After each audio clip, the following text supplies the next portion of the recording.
അടുക്കളത്തോട്ടത്തിലെ കോവൽ ചെടികൾ നിറയെ കായകൾ പിടിച്ചിട്ടുണ്ട്. വിഷരഹിതമായ പച്ചക്കറിക്ക് എല്ലാ വീട്ടിലും ഒരു അടുക്കളത്തോട്ടമാവാം. അമ്മ കോവയ്ക്ക ഓരോന്നായി അടർത്തി പാത്രത്തിലാക്കി.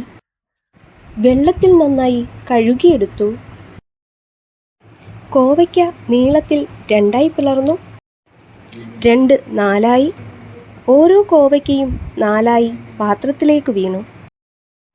കോവയ്ക്ക കഷ്ണങ്ങൾ കൊണ്ട് പാത്രം നിറഞ്ഞു.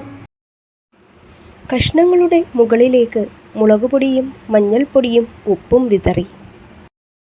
കോവയ്ക്കയും മസാലപ്പൊടികളും തമ്മിൽ ഇളക്കി യോജിപ്പിക്കാം. മസാലയിൽ പൊതിഞ്ഞ കോവയ്ക്ക കഷ്ണങ്ങൾ 2 പാത്രത്തിലേക്ക് നിരത്തിയിട്ടു. നേരെ ഉച്ചവെയിലിലേക്ക്. വെയിലേറ്റ് നീരൊക്കെ വറ്റിയ വാടിത്തളർന്ന കോവയ്ക്ക നേരെ എണ്ണയിലേക്ക് വറുത്തുകോരിയെടുക്കാം. ചോറിനൊപ്പം രുചികരമായ കോവയ്ക്ക വറുത്തത് തയ്യാർ.